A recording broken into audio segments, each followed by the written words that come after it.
لله الحمد لله الذي أنزل على عبده الكتاب ولم يجعل له عوجا قيما لينذر بأسا شديدا من لدنه ويبشر المؤمنين الذين يعملون الصالحات أن لهم أجرا حسنا ماكثين فيه أبدا. أما بعد، إخوة الإيمان rahimakumullah, merupakan ketetapan yang telah ditetapkan oleh Allah Subhanahu wa taala kepada setiap nabi dan rasul, bahwasannya Allah Subhanahu wa taala memberikan kelebihan berupa mukjizat. Setiap mukjizat itu selalu tertentu pada waktu dan zamannya.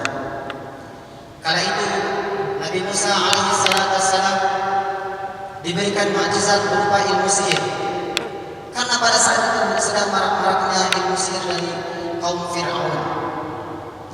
Nabi Isa alaihissalam diberikan mukjizat berupa ilmu bisa mengobati, karena pada saat itu kaum Nasrani sedang terkenal dan sedang merajalela pada saat itu. Dan Rasulullah SAW diberikan mukjizat yang paling besar dan paling mulia, yakni Al-Quranul Karim. Kenapa? Karena pada saat itu sedang menggoda dan terkenalnya syair-syair. Ikhwatal iman rahimakumullah, Al-Quran adalah kalam Allah yang diberikan kepada Nabi Muhammad melalui perantara malaikat Jibril. Setiap mukjizat itu diberikan sesuai dengan waktu dan zaman pada saat itu. Rasulullah SAW suatu ketika berada di Gua Hira. Disebutkan dalam hadis yang diriwayatkan oleh Imam Bukhari dan Muslim, suatu ketika Rasulullah SAW kedatangan tamu, yakni malaikat Jibril dengan membawa selembar kain dari sidra yang bertuliskan surat Al-Alaq ayat 1 sampai 5. Itulah awal dari turunnya ayat yang mulia. Maka Jibril mengatakan kepada Muhammad, "Iqra ya Muhammad." Maka Rasulullah SAW ketakutan. Jibril pun kembali mengatakan, Rasulullah mengatakan, "Ma ana biqari," aku tidak bisa membaca. Jibril mengulanginya kembali dan mengulangi Rasulullah SAW. Kemudian Muhammad mengatakan, "Ma ana biqari," aku tidak bisa membaca. Sampai ketiga kali Jibril mengatakan, "Iqra bismi rabbikal ladzi khalaq."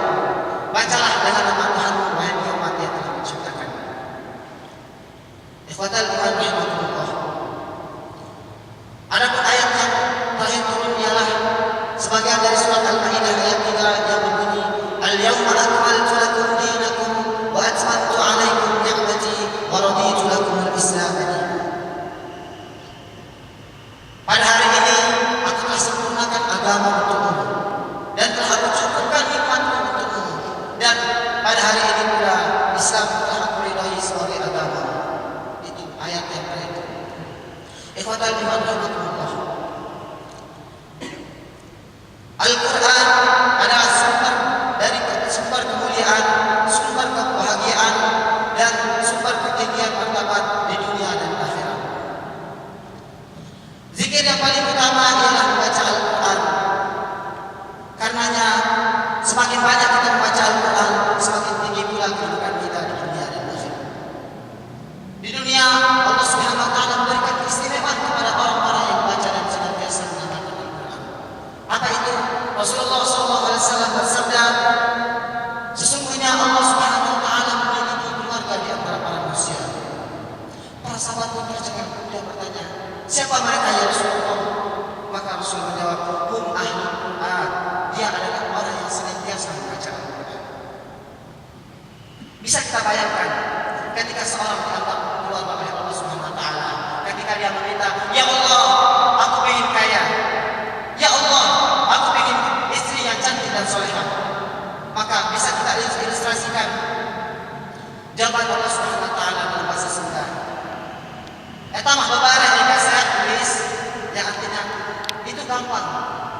Jangan takut, teruslah membaca dan mengamalkan Al-Quran. Karena semua yang ada di bumi dan langit adalah milik Allah Subhanahu wa taala. Ikhwatal iman rahimakumullah, itu hanya di dunia, baru di dunia. Nah, bagaimana dalam akhirat? Disebutkan dalam sebuah hadis, ketika ketika seorang berada di dalam kuburnya, ketika yang ada yang bermalu wala banun, ketika tidak bermanfaat harta dan anak-anak mereka, maka dengan serta-merta Al-Quran datang dengan berwujud seorang lelaki yang bercahaya. Penghuni kubur pun bertanya, kamu siapa? Maka dia menjawab, aku adalah Al-Quran yang dulu kau baca siang dan malam.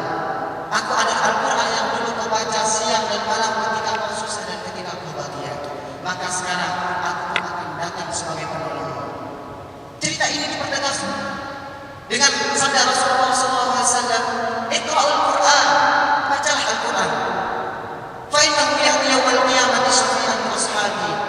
Karena dia akan datang sebagai penolong bagi para pembaca dan para pengamalnya. Itu balasan ketika di dunia. Nah, yang jadi pertanyaan sekarang, sudahkah kita membaca Al-Quran hari ini? Jawabannya ada pada diri kita. Dalam Al-Quran ada dinamakan nususul wa'd, nas-nas yang berisi janji Allah SWT kepada orang-orang yang membaca Al-Quran akan diberikan surga, akan diberikan kebahagiaan dunia dan akhirat. Dan di dalam Al-Quran ada dinamakan nususul wa'id, nas-nas yang berisi ancaman, jadi ancaman bagi orang-orang yang meninggalkan Al-Quran. Apakah ancaman bagi orang-orang meninggalkan Al-Quran? Allah Subhanahu wa taala berfirman, "Wa man a'rada 'an dzikri fa inna lahu ma'isyatan dhanka." Barang siapa yang berpaling dari peringatanku, barang siapa yang berpaling dari ayat-ayatku, fa inna lahu ma'isyatan dhanka, maka baginya kehidupan yang sempit.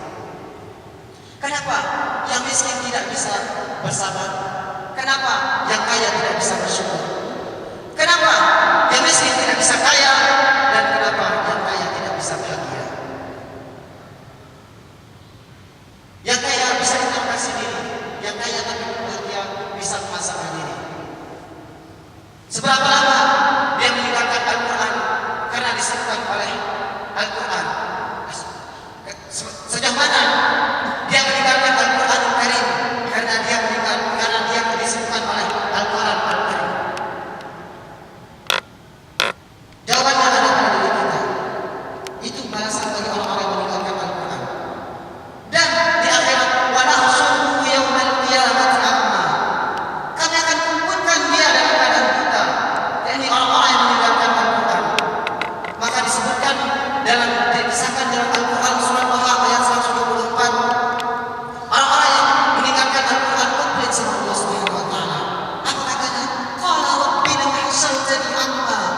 Wahai Tuhanku, kenapa Engkau bangkitkan aku? Kenapa Engkau kumpulkan aku dalam keadaan buta?